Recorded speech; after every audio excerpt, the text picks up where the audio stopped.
So let's cultivate our motivation. It's actually very, very easy to reflect on the kindness of others, because we experience kindnesses all day long, every day. And in particular, I'd like us to reflect right now on the kindness that we received from others so that we come and do retreat this weekend.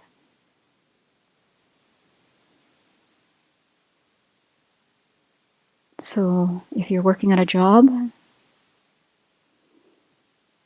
by getting here at 3 o'clock in the afternoon, it probably meant you had to rearrange things. Maybe you had to take the entire day off, or whatever day you got here. And so the place where you work was very kind in allowing you to rearrange your schedule. Maybe some people had to cover some of your duties. So all those people at work were doing this out of the kindness of their heart. And obviously they want to support you in exploring your spiritual practice, even if they don't have a clue what you're doing. They want to support you.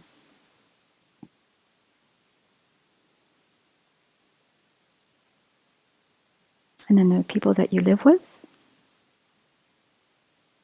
they too are part of this. They're making different choices in their life this weekend and prior to the weekend so that you come here and do some deeper work. And again, they may not understand. They may not be in total agreement. But in any case, they're making things happen at home so that you can be here. And then even if you live alone right now, you do have a place to live. And likely your neighbors are, maybe it's not even conscious in their heart and mind, but they're looking out for where you live.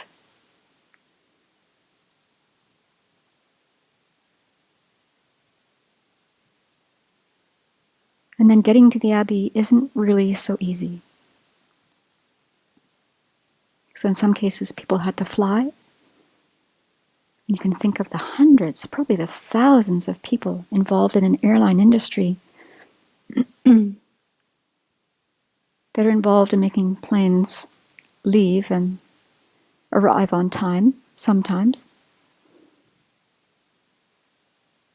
Thousands of people are involved in the travel industry. And yes, you may say, well, they're not actually doing it to be kind to me. But that's beside the fact. His Holiness calls this unintentional kindness. They're doing their job. They're doing their job so that they can provide for their families and themselves, so that they can have happiness. And if they weren't doing the jobs, we wouldn't be going anywhere. And then the kindness of the people who maintain the roads, the thousands of nameless people who are involved in making the vehicles we drove in, maintaining them.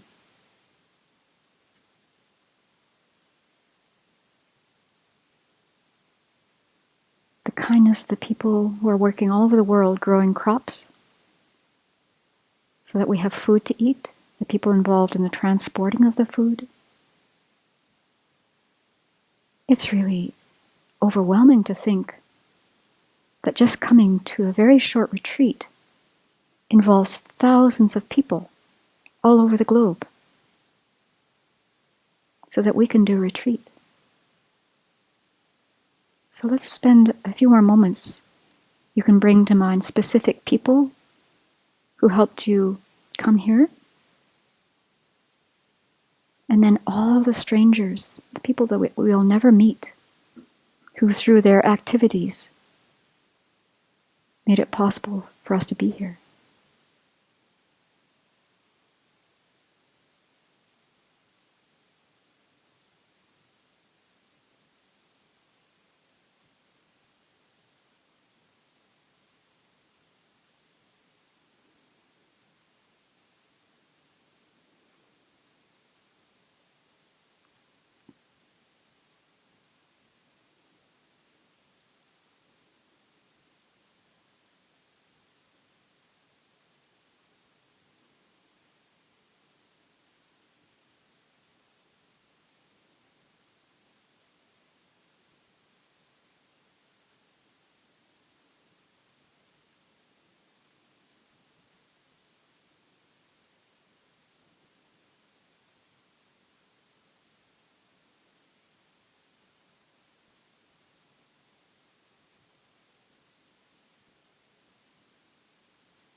So whenever I do this kind of reflection, I'm really inspired to really, dig in and kick into my own practice, because that's really the best way we can repay the kindness of innumerable people who are helping us do just about anything, but especially spiritual practice.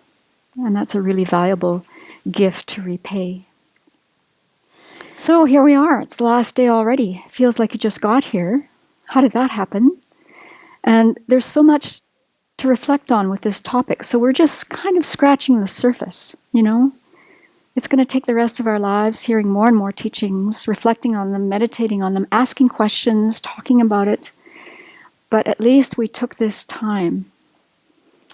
And I have a very old friend who's 94, and his favorite phrase is when we say that something's too short, he says, well, it's better than nothing. So, we could have done nothing this weekend. We could have just hung out and did our same old thing. Some of them things we have to do, of course, to keep the home running.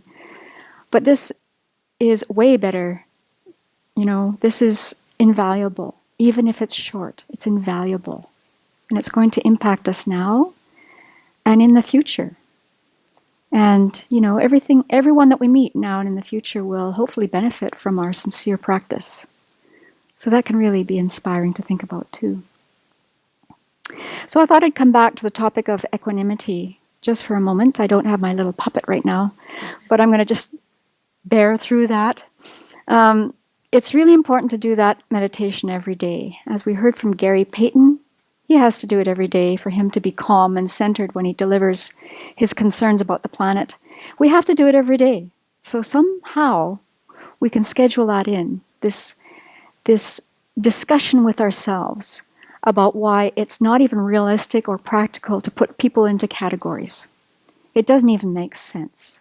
And it really cuts us off from people when we put them into the enemy and the stranger category. I'm not sure where this is. I think this paragraph might be from His Holiness's book. It's another book I'll put in the reading list for you to read, How to Be Compassionate. It's a beautiful book that Jeffrey Hopkins helped His Holiness put together that focuses on compassion, and it too has meditations in it. It's just a gem. It's filled with gems, as Jeffrey says. So there's this paragraph that says this: we don't need to sit in unmoving isolation to do these meditation practices. We can work on transforming our mental processes any time, simply thinking about these methods and bringing to bear our own experiences. We can do this while we're walking around, eating, or enjoying being with other people. So of course it's going to be different when we're moving around. We're not going to have the same focus as we do on the cushion. But I think it's really important, there's all kinds of situations in our life where we're waiting for something, right? We're waiting in the airport. We're waiting at a traffic light. We're waiting for the meeting to start. We're waiting. We're always waiting. So instead of being bored waiting and, having this judgmental mind that, if these people would just show up on time, it's 9 o'clock, let's get this thing going here. We could be doing a reflection on how, friend, enemy, stranger doesn't even make sense. Doesn't make sense. If I can look at this person as a friend, the whole situation changes. So this is what Venerable Chögyam says about it as well. She says, when we open our eyes and look at the big picture and go beyond the superficial appearances of how someone relates to me, we see that fundamentally we're all the same. And as you've heard it now hundreds of times, we can do it in unison. Everyone wants to be happy. No one wants to suffer. That's the bottom line, she says. So, we're going to notice people. We find some more physically attractive than others. Some people to our deluded mind look to be more intelligent than others. So, this on and on and on thing. Some people are more funny than others. Some people are just more irritating than others. And, that's our deluded mind making those assessments, which cut us off right there from seeing the person for who that person is. And she says these appearances are simply superficial and they change very quickly, lightning fast. You can just check it out next time you're sitting and waiting for something. The appearances in front of us change at a lightning speed. So then she says, breaking down these rigid categories in order to cultivate impartial love and compassion for all beings is something everyone can do. So it's not just our teachers. It's just not the very gifted ones, the tulkus, the reincarnations of these masters that have been recognized that can do this. We can do this. Then she says something very interesting. This paragraph follows this part about equanimity. And you might find that this is very useful.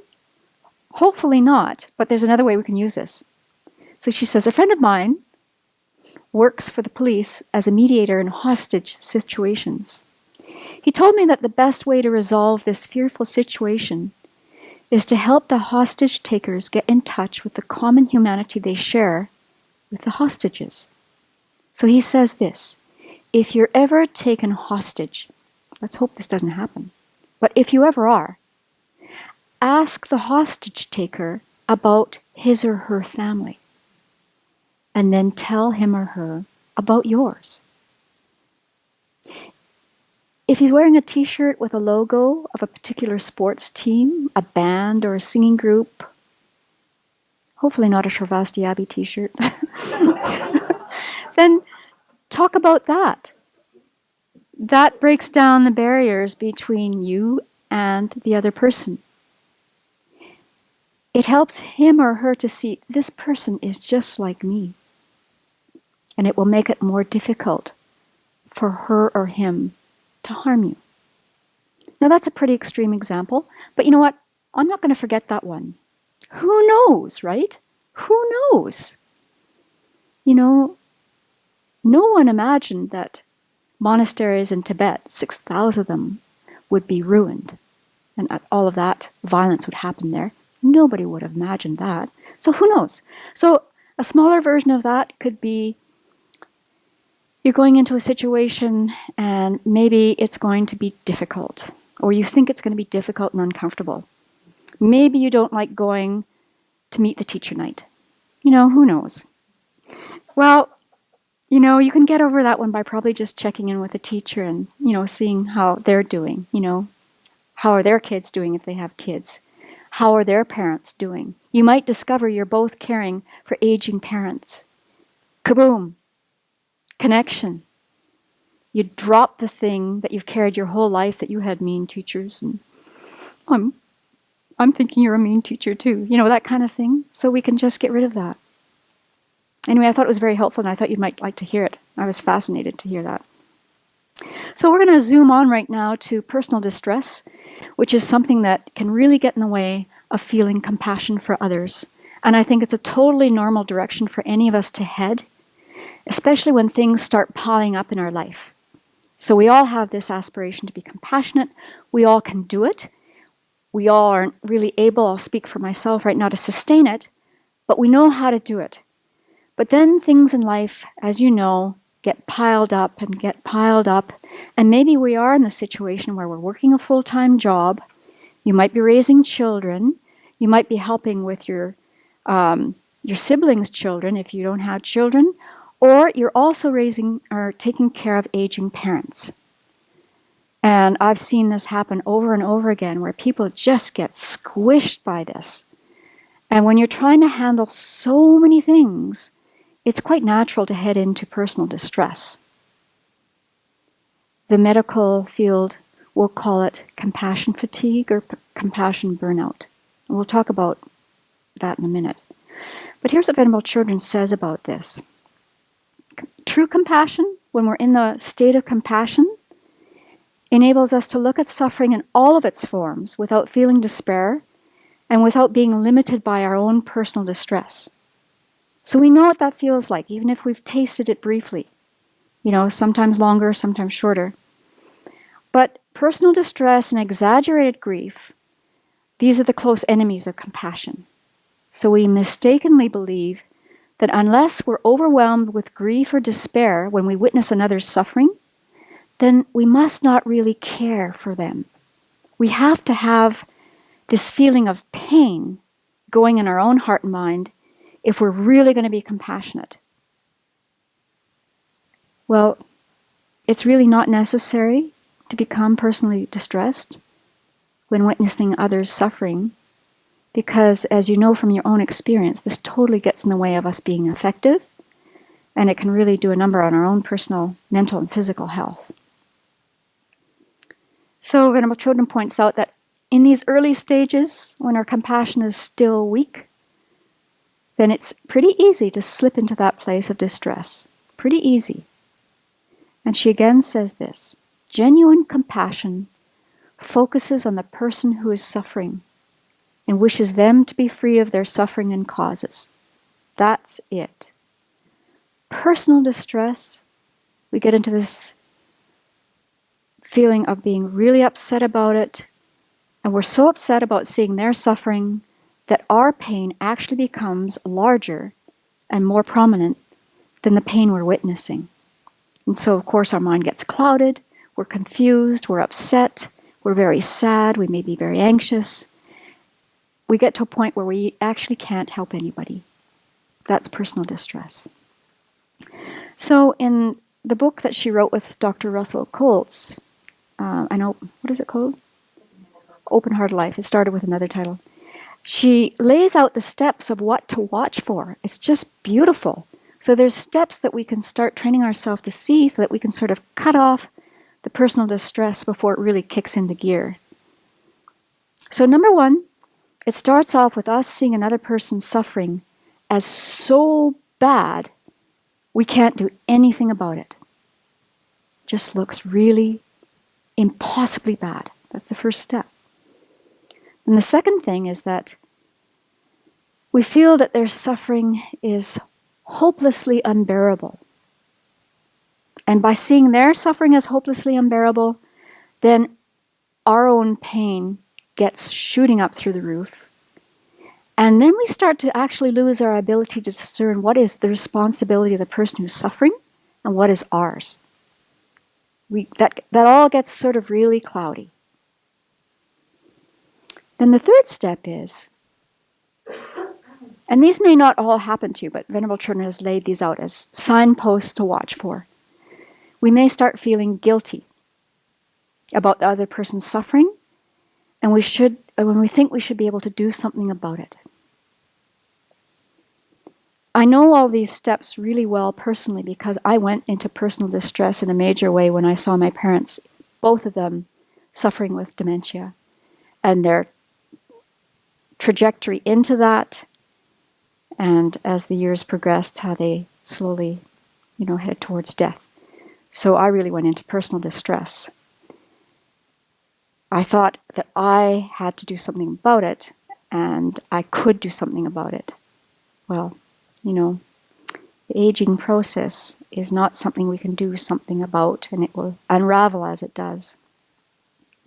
So then the fourth signpost, so not knowing what to do to relieve a person's suffering, we become distressed.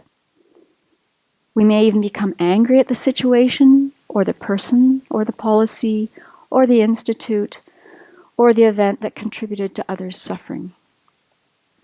Well, if you've ever been in the position of caring for elderly parents who eventually need care because we can't do it all ourselves, I became so angry at some of the caregivers. The caregivers, hello. What's the word there? Caregiver. And I became furious because they couldn't do it the way I thought they should be doing it. At a certain point, I was totally getting in the way. Totally. Don't do that. And if you want to talk to me about elderly parents, I can tell you things of what you should consider avoiding doing. I'm not the only expert here. There's many in the room. So then the next step is at a complete loss for any practical remedy. We may stew in depression. Instead of helping others, now they have to help us. Those are pretty significant signposts. You would think if even we missed the first one, we'd get some clue along the way with the other four. But actually, I didn't know about these, or I chose to forget, or just, ignorance just takes over. Anyway, I was right in it. It's a very painful place to be and not helpful. So then Venerable Children goes on to say, so how do we counteract this unhelpful personal distress? Good news. There's something to do about this. We're not totally lost in this. So the first thing is, this is really important. We have to remind ourselves over and over again that we can't control everything that happens in the world. I know, it's kind of like hard to believe, but we can't. And the critical piece here is accepting the reality of the situations we don't like. That's where I was totally stuck. I hated what was going on. I hated it. I could not accept the fact that this was what's going to happen, and that these steps in their illness would go out like this.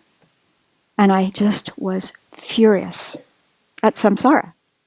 I was furious that they had to go through this. That anyone has to go through this, not just my parents. So, over time, and this is a long process with anything that we really get upset about, that acceptance isn't going to come all at once. We have to work at it. We have to work at it. It's just like even a simple thing like getting sick for a few days, and maybe it's a really bad flu. Well, if we just get grumpy about the fact that we're sick, well, the people who are around us don't really want to come in close proximity, and it makes whatever's going on even more misery-making. And if we just accept the fact that, getting sick is just part of the human experience, and in a few minutes we'll see what you can do with that. I can take advantage of this experience, actually, and I can really work with my mind, and I can make it really pleasant for the people who are brave enough to bring me food to my room, and, greet them with a smile and thank you instead of grumbling. There's tremendous opportunities in our own personal suffering. And there's tremendous opportunities in seeing the suffering of others that we can actually influence in a certain way, but we can't, of course, do much about. Then the other thing to remember is that anything that happens to anybody is a result of causes and conditions. And only a fully awakened Buddha can see these causes and conditions. I will never know why both of my parents got dementia. They're not related to each other genetically. There was nothing in their environment that would have contributed to that situation happening. They created the karma for this in their past lives, and they had to experience it in this life. Yes, there's certain things. There's a million reasons why a person could get dementia. There's a million reasons why we can get cancer. But just seeing that, there's causes and conditions I don't understand here. So whatever is happening that's tragic to anyone we know and the people that we don't know, we have to realize the complexity of it is just beyond what we can understand right now, beyond what I can understand. And that actually helps with our personal suffering, and that helps me with acceptance. There's just so much going on here. And then the second thing Venerable Children says is just remembering that suffering is impermanent. It's not going to last forever. It's constantly changing. And you may say, well, it's going to get worse. Well, it might get worse, but it doesn't stay at the same intensity. And from your own experience, even with physical ouch pain, it comes in waves and it goes and it's changing and all of that. Mental pain, I think, is worse than physical pain. Again, it comes and goes. The intensity increases, it decreases, it's changing moment by moment. So that's something that's very helpful to keep in mind too. And then at this point, Venerable Children is saying that to help us put suffering in perspective, it's really good to do the taking and giving meditation, which I'll describe in a minute. And then at the 11 o'clock meditation time, Venerable Chuni is going to lead us through the taking and giving. And it is a beautiful practice that is going to help us with not only dealing with personal distress, but also cultivating compassion. Then the next point, she says, is you're going to learn a number of things about how to deal with personal distress. more beyond these. And so she says, use them. That's very important. We've got something that we know that works. Use that strategy. And then the key, she says, is to remember that in situations of worldwide calamities that really break our heart, rejoice that there are other people out there who are going to the situation to help. So, there's Doctors Without Borders. There's all kinds of volunteer groups all over the world that the minute a tragedy hits, usually within hours or a very short period of time, there's people rushing in to help. They're highly skilled. They're very well trained. They have all of the, physical and mental training to prepare them to deal with the situation at hand. So some of you might here have similar training, but maybe you don't have the causes and conditions to go when it happens. So then what? Well, this taking and giving meditation will show us a way of working with our mind so that even though, we can't physically do something about it, mentally and in our heart, we can contribute to the situation from afar in a way that I think is, just like prayer. And we've read studies over and over again of how they've done studies where there's, test groups in a hospital. They don't know they're being prayed for, either group. So one group gets prayed for, the other group doesn't. Interestingly enough, the group that gets prayed for experiences better results in healing. Causes and conditions is beyond what we can imagine. So this taking and giving practice, the meditation, it's something that actually shifts our whole focus from what we normally do. America first, me first, Canada second, America first. And if we're on the other side of the border, Canada first, Germany first. So it shifts our focus. And we know from our own experience, the minute we get out of our own thing, the minute we can shift our focus away from ourselves to others, isn't it a relief? It's a total relief. Even if it's just for a few minutes. To not be self-centered and self-obsessed, churning and churning and churning and over and ruminating. So this meditation helps us learn that technique of doing this. So in our usual self-centered way, Venerable Chodron says, we think that if there's happiness to be had, we'll take it. And we'll leave all the problems and suffering for other people. But in this taking and giving meditation, we shift that attention. It's such a radical way of thinking. It's so radically different from what we're habituated to.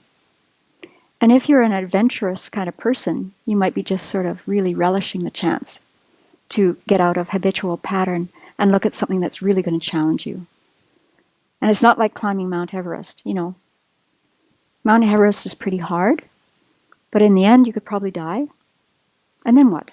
But with this, I think it's actually as challenging as Mount Everest, but the rewards are vast, vast.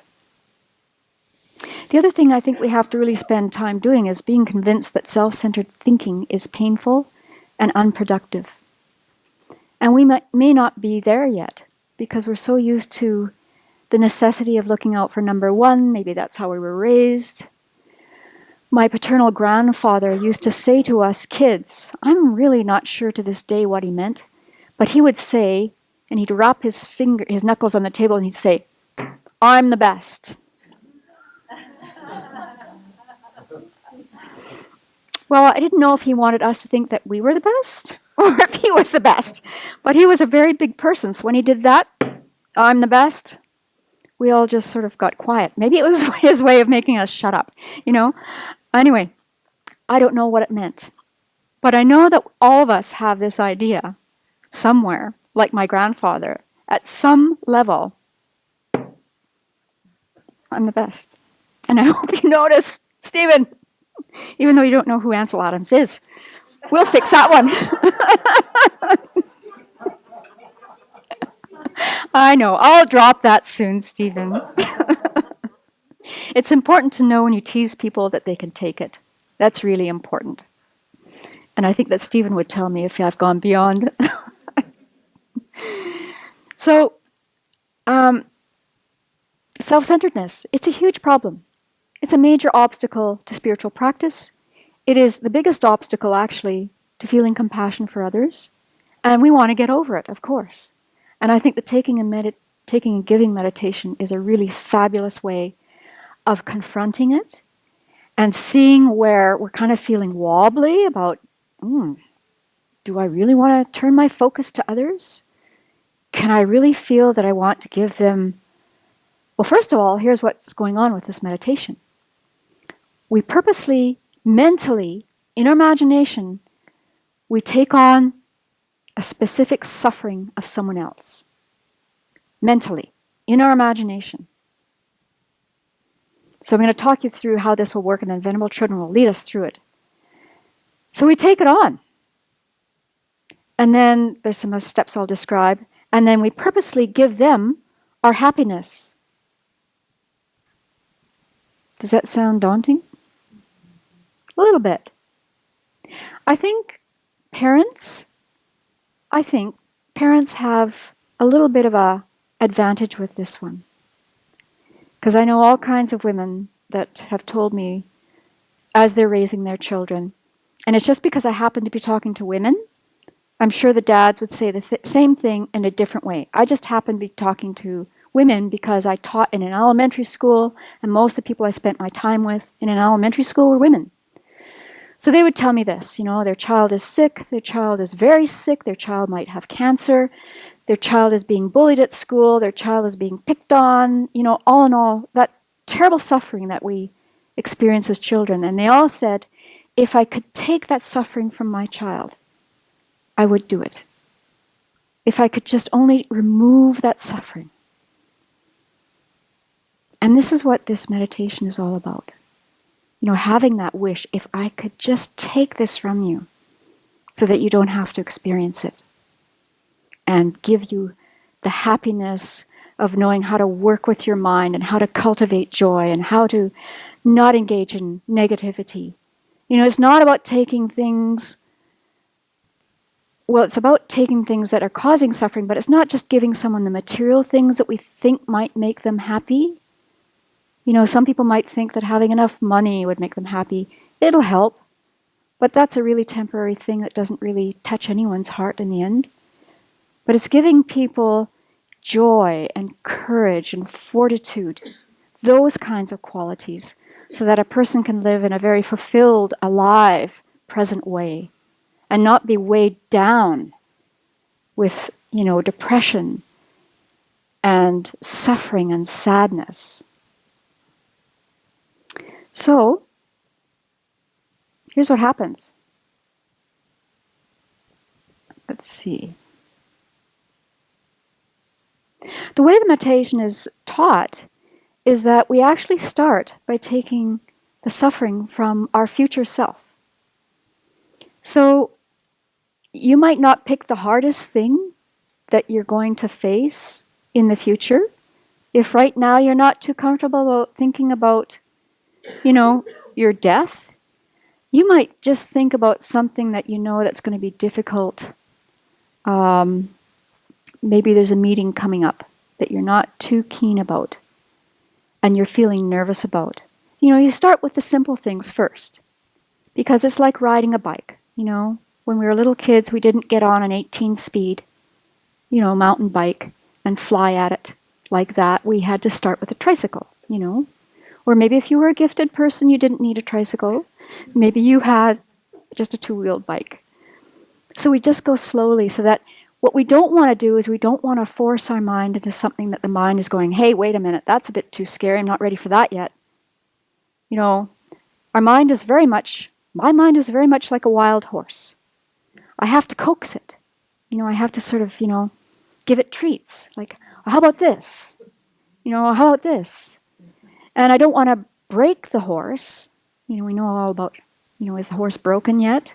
that old style of training horses. We don't want to break the mind. We just want to coax it. So the meditation starts with bringing to mind, something.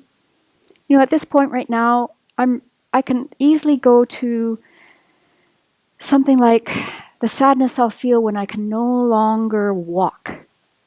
For example, if I get to be really old, there's a certain point where I won't be able to walk anymore. I won't be able to hike up the meadow.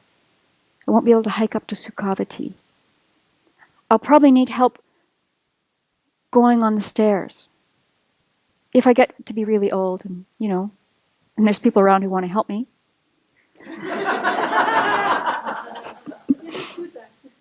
We have a new scooter. So I can go there with that one because I know that one scares me a bit. I don't want to be a burden. Oh, that's huge for me. I don't want to be a burden. But there's a point where I won't be able to walk. So I want to prepare for that. As Dennis said, any of us with aging parents that we've been spending time with, getting old is not for sissies. No way. No way. And if we're going to do it with grace, we need tremendous courage. If we have the luxury of living a long life, tremendous courage and fortitude. So let me talk you through the steps here. So another thing you can do once you get over sort of feeling a little bit like this, with looking at your future suffering, is you can go and take a look at the 8 sufferings of human beings, which is a Lamrim topic. And these sufferings are described in the book that Venerable Chodron wrote, Guided Meditations on the Stages of the Path. You can find it in any Lamrim book. It's on the tubtanchodron.org website. So you might take one of those each time when you're looking at your future self-suffering. And maybe it's, thinking about any part of the aging process. Like maybe you personally are very scared about losing your eyesight. Maybe some of you, because you're so dependent on, you're a very auditory person, you're scared about losing your hearing. All of our senses as we age, as you see with old people, become weaker and weaker and weaker. And then you might focus on, in the future, you're going to get sick. We all get sick. We get colds, we get flus, we get hurt, we fall down. Maybe that's a suffering that you want to focus on. In time, you may want to look directly at your own death. Do that when you're ready. There's meditations in Lamrim too that help you prepare the mind for that. It's very productive to do and it really is beneficial for our practice. Being separated from what we like, eventually we'll have to separate from everyone we know. This is the one I usually do with this meditation. I know right now that if certain people died, I would be devastated. And I know they're going to die, I just don't know when. But everyone we know, we're going to be separated from. Don't you think it's better to have a mind that's prepared and a heart that's prepared, rather than being thrown into complete despair and depression and total heartbreak? Not getting the things we like, even though we try so hard to get them. That happens all the time, doesn't it? So if you want an easier place to start with, not getting the things that we like, even though we try hard to get them. And then, most importantly, having a body and mind under the control of karma and afflictions. That's a great one when you're ready for it. We can learn things to work with our mind, but so often, our mind is really not in a very controlled state. Things come up, we react. So, there's lots of things to choose from when you imagine the future suffering you will experience in this meditation. Lots to choose from. So how it works is, and again, this is all in your imagination. So you bring to mind something clearly. Okay, in the future, if I get to be an old person, I'm not going to be able to walk. So I imagine myself as an old person. 98-year-old something. Can't walk up the stairs. Can't even get into the meditation hall, unassisted. And I imagine that suffering of that person as black smoke. Sometimes in the text it says pollution. And I'm going to take on that suffering. I'm going to freely take it on. And I'm going to breathe it in, this black smoke, this pollution. And I'm going to breathe it in so that it comes right into here, into the heart area. And as I breathe it in, I'm going to imagine that that black smoke transforms into a lightning bolt. And at my heart here is this lump of self-centeredness, this hard rock. And that lightning bolt strikes this lump and just like an atomic bomb, smashes it to smithereens. And that self-centeredness that keeps me so caught and so afflicted breaks apart and dissolves. So this is all in our imagination. And in this space now, there's just openness. And Venerable Children says, take a long time feeling what that's like to have this openness here in the chest. It should affect how you breathe. It'll make your shoulders relax. It'll make your whole body relax as you just focus on this very spacious place. The lump is gone. And then she says, as long as you can do that, hang on to that, and you can see that this will free us of our self-preoccupation, our self-centered thinking. And then from that place, imagine brilliant light bursting forth and going back out to that future self, that 94-year-old Samton, and giving that person hope and joy and reassurance, everything that future person needs, so that the suffering that that person is experiencing is alleviated. And hang on to that as long as you can. And she says, if you can hang on to that for quite some time, then what will arise in your mind is this feeling of joyful satisfaction that that person now has what she or he needs to not be suffering with that particular topic that's keeping them in that suffering state. And how wonderful it would be if we could do that.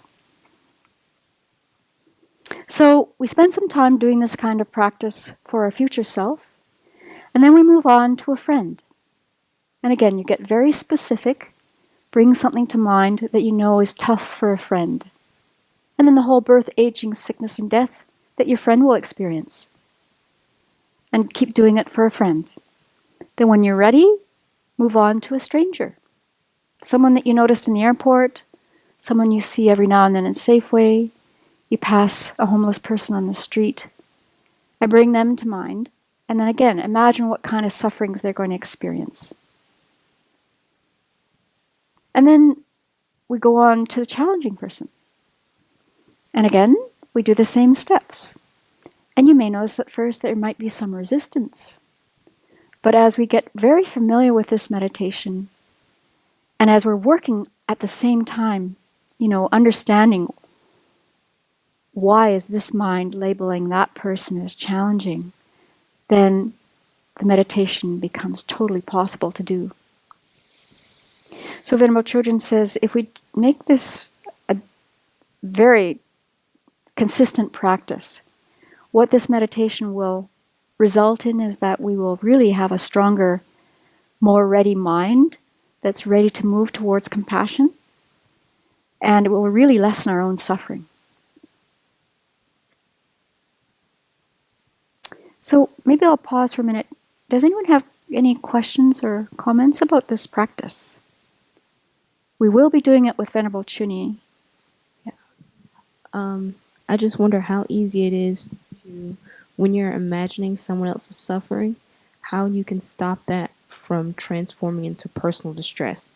I wonder if that could be, if you're so habituated to personal distress, can that be an unintentional way to naturally go when you try to do that, and how to prevent that? Yeah, we can actually very easily go there. I think, first of all, and then I'll get some help from my colleagues here, I think if we really, really practice identifying what personal distress looks like for us, and to see the signposts. Then when we see if it's coming up there, maybe stop doing the meditation and get ourselves sort of refocused and see if you can continue. And if you can't continue that particular day with that, maybe switch topics. If you're starting with yourself, go to a topic that doesn't evoke that.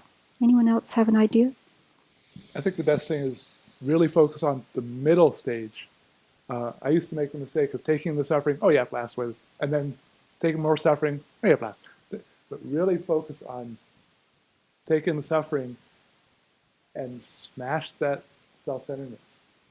Because the self-centeredness is where the personal distress comes from. But that middle stage of smashing self-centeredness and opening up is the antidote that I found. And it's extremely important with this meditation, actually with all of them, to remember what's the purpose of the meditation. So the purpose of the meditation is not to stress us out and freak us out and, upset us. So when we start to get that, then we can go, oh, wait, I'm drawing the wrong conclusion here. There's something about this that I'm not approaching correctly. And so we go back and find it. What is it? So that helps us analyze what's going on in our own mind and how to use the Dharma to transform in a positive way. Yeah.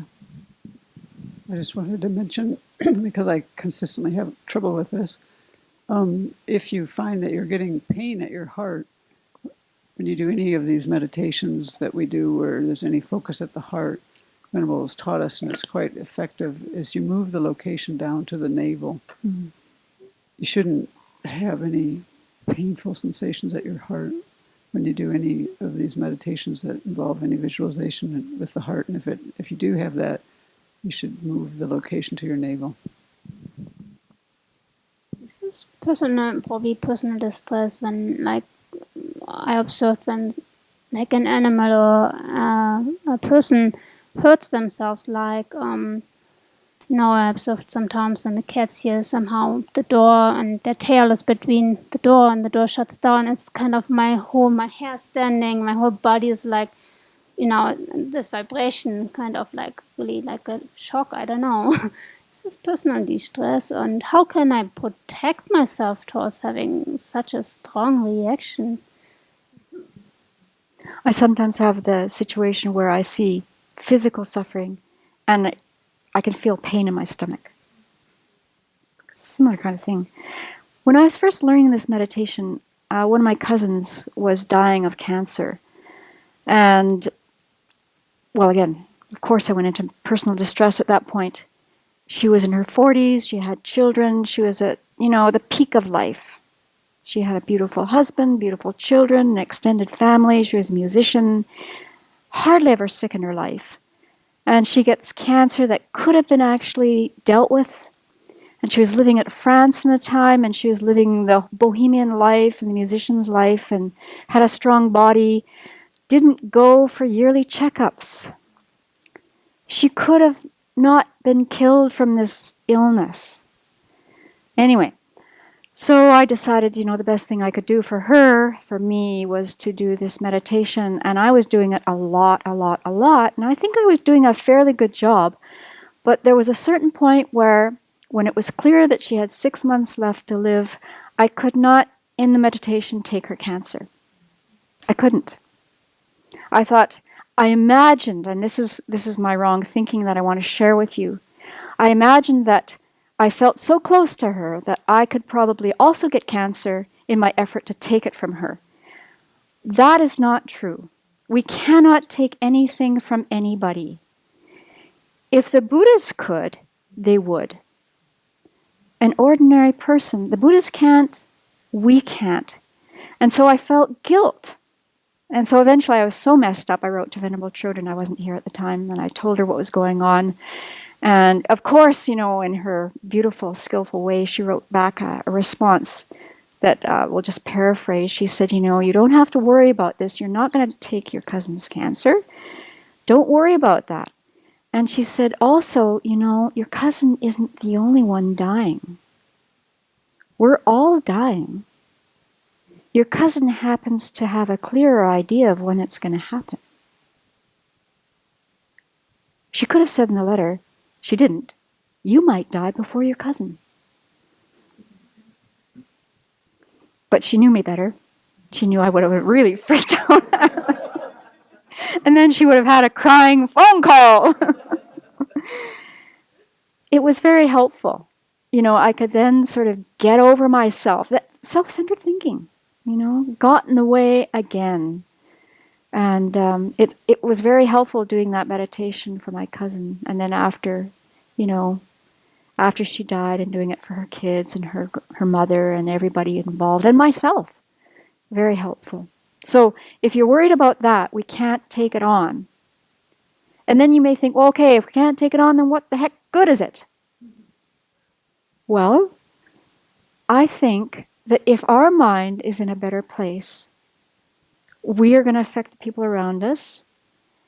And, I just have a very strong feeling that on an energetic level, and I think scientists are proving this more and more, and people who pray a lot in other religions will attest to this, that, our virtuous mental states really affect everything else.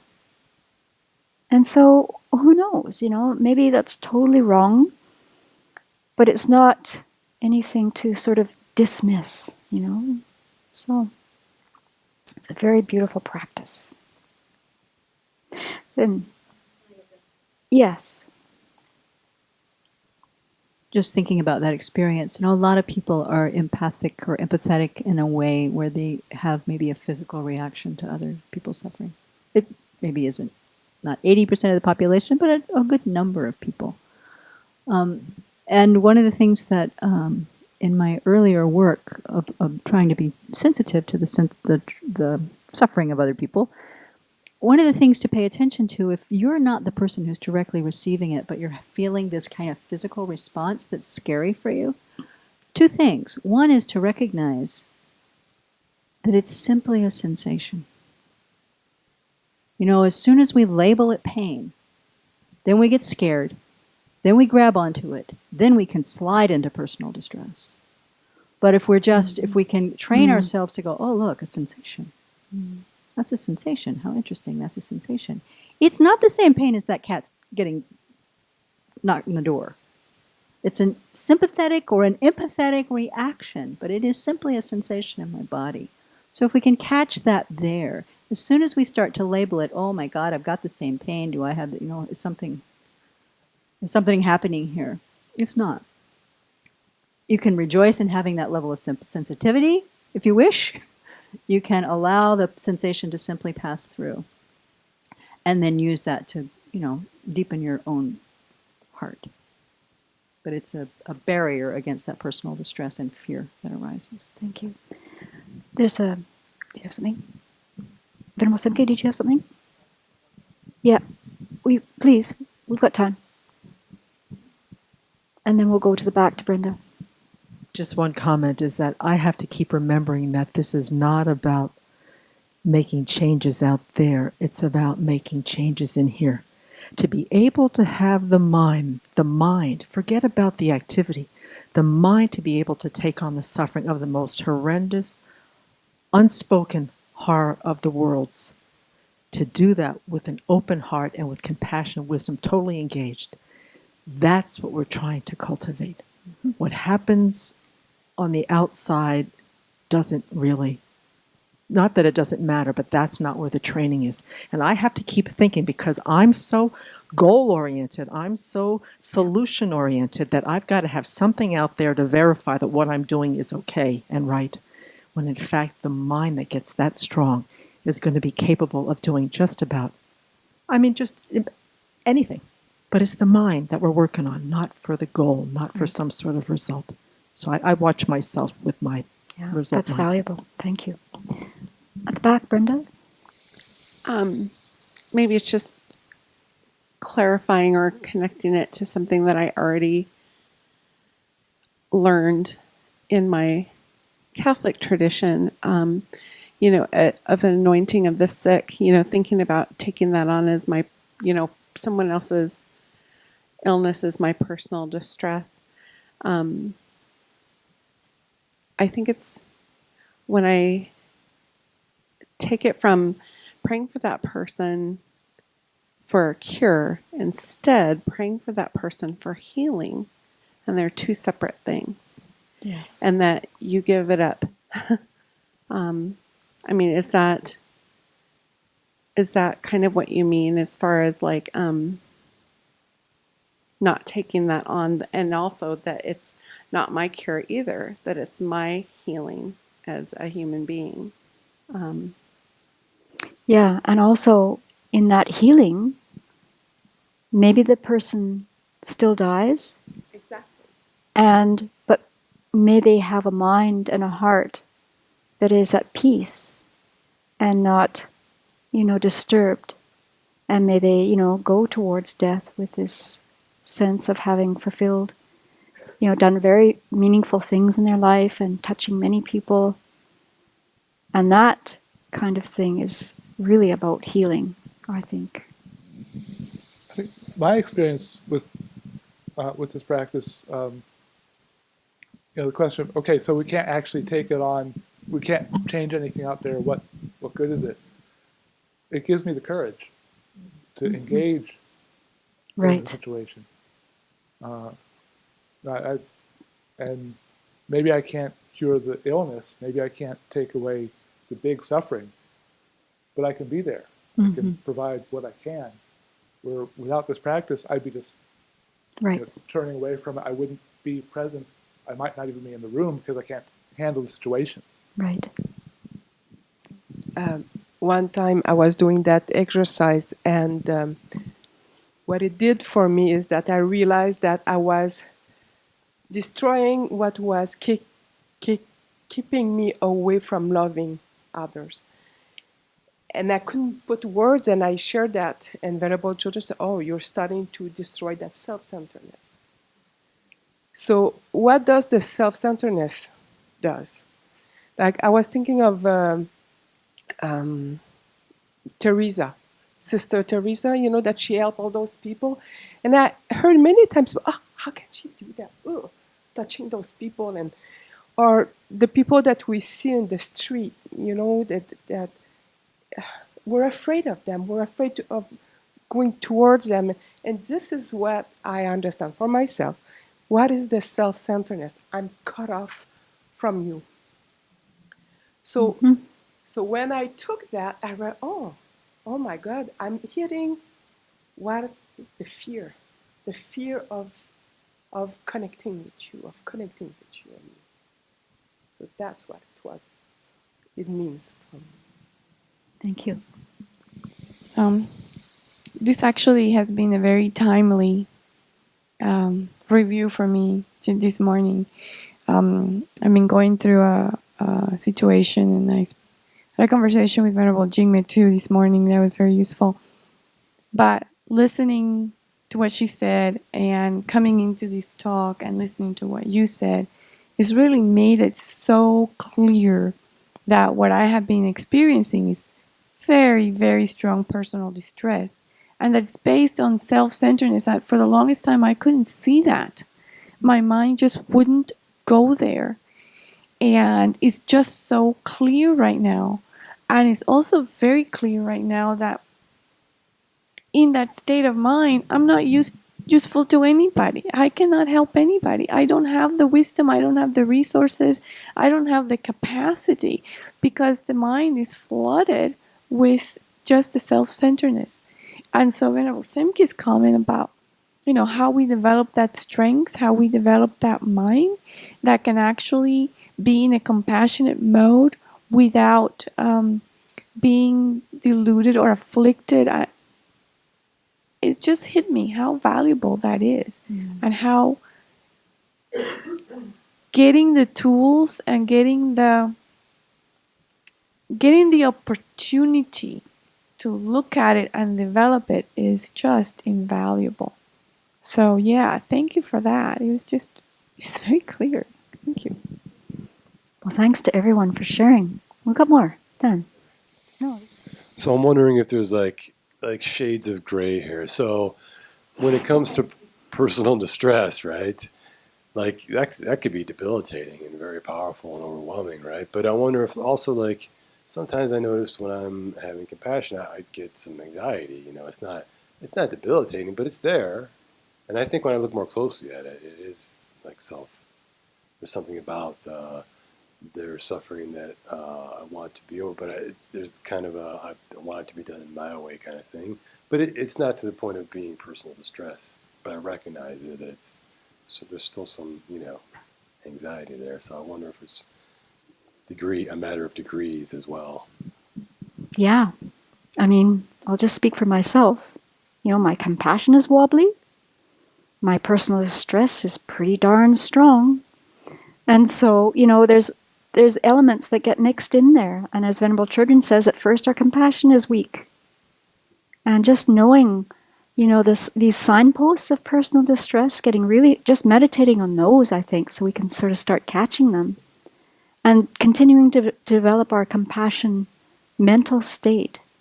I think over time, there'll be less of the self-centered thinking that's infiltrating our compassionate thinking.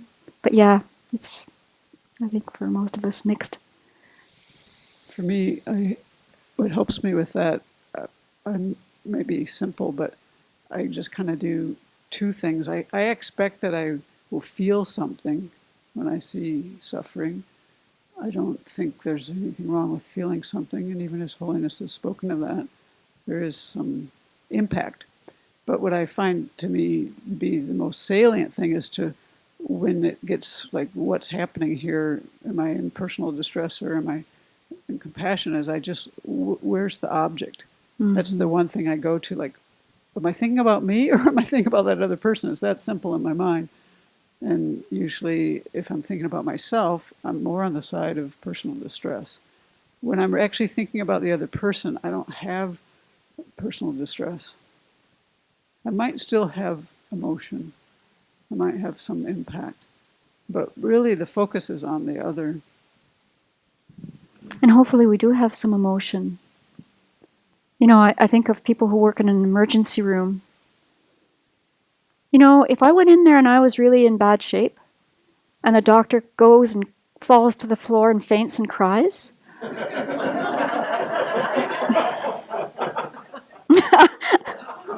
I would feel personal distress. So these people in emergency rooms, people like Venerable Jigme who did this, caring for people in really tough situations, it's training for years, right? And hopefully you don't lose your emotion. You're like, oh, okay, what's with you? But we also don't want to have, our medical profession collapsing on us when we need their help. So it's a lot of practice. It's a lot of training. And I think also I have to be practicing fortitude with my own current level. It can be very frustrating just to see over and over again, there I go again, personal distress, who am I thinking about? Another way to work with personal distress, well, for one thing, a way to use this meditation, which I think people have gotten quite familiar with around here, is that when you are suffering, to help get out of your own suffering, get out of yourself, that's when we do this. That's for me when it's the most effective to do this meditation. So if I'm going to be suffering from whatever, illness or years ago when my marriage blew up overnight, I could go down to the Whole Foods cafe and do taking and giving for all the people with broken hearts in the grocery store. And it was tremendously healing to recognize that I'm not the only one suffering, that everybody who walks in the door has a broken heart. So it was like so taking me out of my isolation and being able to do taking and giving for all the people who are walking around looking like they're fine. And, kind of none of us are. Right. At any given moment, right? So the same thing also works with personal distress if we can discern it. If we're working with someone or on a situation that brings up that anxiety, we switch the object. Okay, I can't do it for my child, but for all the mothers who have personal distress, let me take on that suffering. As long as I've got this going on for me, let me take on the suffering of every single mother. And soon we see how universal that suffering is. And it softens our heart, it overcomes our self-centeredness, and it gives us this, it makes it huge. It makes it really big. And then it's no longer personal. Don't waste the Right. suffering. Yeah. Yeah. Then it's not personal. It's every mother's suffering. Yeah. Yeah. And that really helps to build our compassion and our courage and our capacity. Mm-hmm. I would feel better if I do it. Helps with the healing. Are you convinced? It's a beautiful practice, and we'll do it soon. So we're going to wrap up right now, and I'm just going to say a few more things. I'm going to get some help saying it. So, we've been looking at how to cultivate compassion. We've been learning a number of different techniques. It's really important for you to try them out and see which ones work for your temperament. And there's many more other ways of working with cultivating compassion and reducing our self-centeredness, many, many ways. The important thing is to do it. And then, as we look at these beliefs by His Holiness the Dalai Lama, these 4 beliefs are unpacked in his book, How to See Yourself as You Really Are. I think it's really important that we have, each of us, a responsibility. Yesterday at this time, I was sharing with you how Lama Zopa Rinpoche and His Holiness the Dalai Lama and everybody else was saying that, it's urgent right now. Lama Zopa Rinpoche even said, it's dangerous. But what he's talking about isn't just, the possibility of getting in a car accident or, somebody hitting us with something. It's actually, the bigger danger is that we're, in cyclic existence. Birth, aging, and death. Birth, aging, sickness, and death. Over and over and over again. Without control. High rebirths, low rebirths. This is what has to get our attention. This is what we have to really, recognize and want to get ourselves out of, and to have the bodhicitta aspiration of, first of all, if I'm going to be of help to anybody, I have to become fully awakened. But I want to be of benefit to all sentient beings, so I have to become fully awakened. So keeping that in our mind and heart. Then His Holiness also in that book I just mentioned is really concerned, and he actually mentions it all over the place, I'm noticing. He really is promoting now the fact that we have to, all of us, whether you have kids in school or not, we have to really start pushing people to get moral education being taught in schools. Ethical, secular, education, where children right from daycare are being taught how to be kind to others, how to forgive others, how to speak kindly to others. And Geshe Dadul, actually, who's coming here in October, he's been part of this committee that has been creating a curriculum for K-12 that is being, I think it's still being piloted in schools. I'm not sure. We'll get more information from him. But I know as a former teacher, schools all over North America, all over the world, if it's just sometimes the individual teacher that's concerned, there are teachers out there teaching kids how to be kind. Sometimes whole schools are doing programs that are teaching compassion in schools. So it's becoming, there's a vibe out there that, parents and teachers and everyone see that we've got to start this really early. So if you're a grandparent, you can have great influence. If you're an auntie, an uncle, if you're a neighbor, we should be really trying to engage with kids. And we know that the biggest way that we influence other people is not by the blah blah, because the blah blah is just easy to do. It's how are we living? What are we modeling? What are we modeling? So for His Holiness, this is really his message that we have to really get involved. And then we all have, our own topics of concern, which is fantastic. If the whole room was only concerned about the plastic in the ocean, which is a very important topic, well, that might get really addressed, but then the millions of other topics that need to be addressed don't. And as we're hearing now, people are really getting together. And people are speaking up.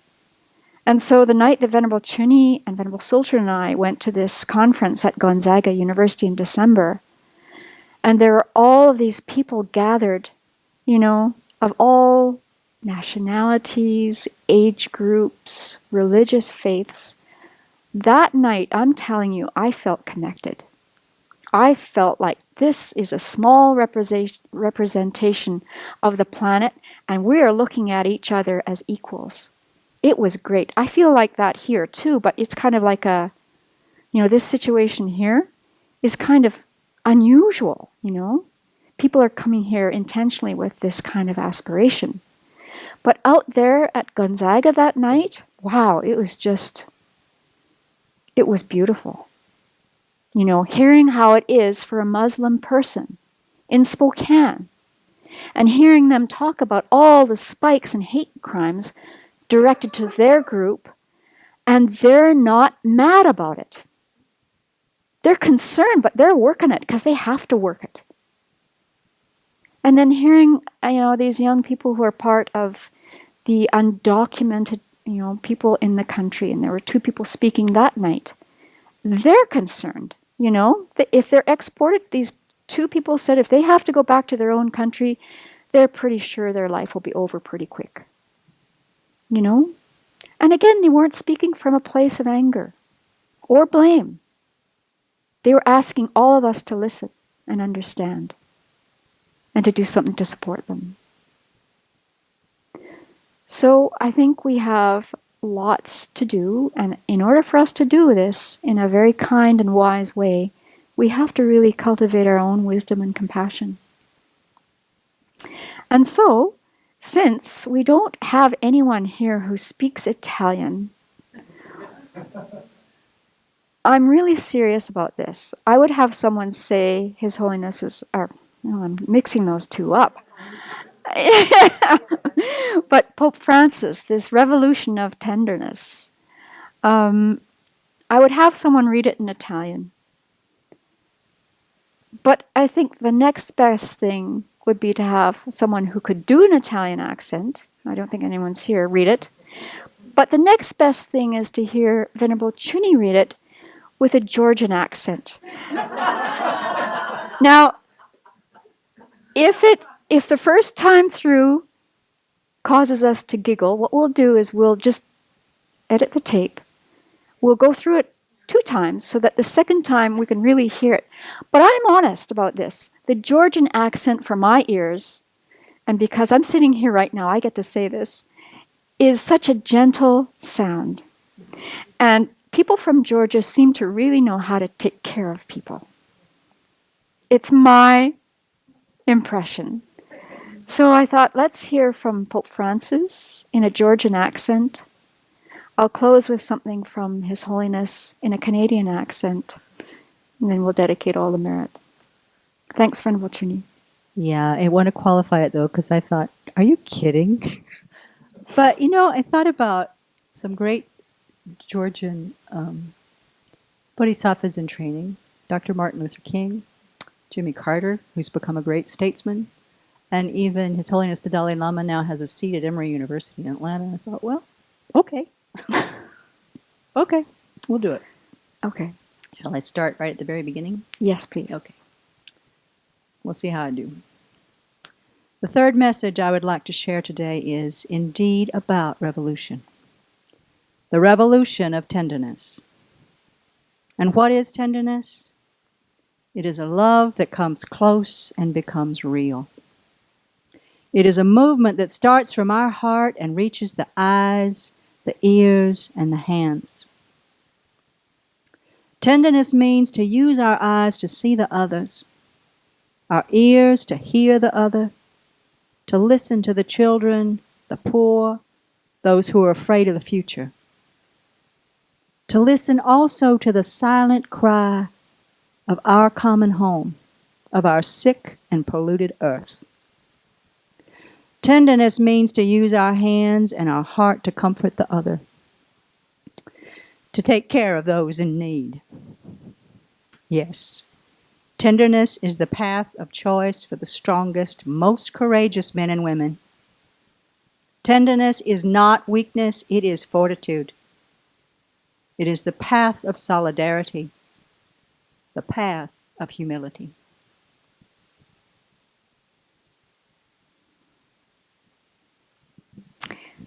I will send this talk to you. I would like you to read it to your family. You will cry, and that's okay. So, since I'm going to start crying again, I think I need some help, Venerable Jigme. I'm going to finish with His Holiness the Dalai Lama, who says this: love, compassion, and concern for others are the real sources of happiness. That's it. With these in abundance, you will not be disturbed by even the most uncomfortable circumstances. If you nurse hatred, however, you will not be happy, even in the lap of luxury. So if we all really want happiness, we must widen the sphere of love. This is both religious thinking and basic common sense.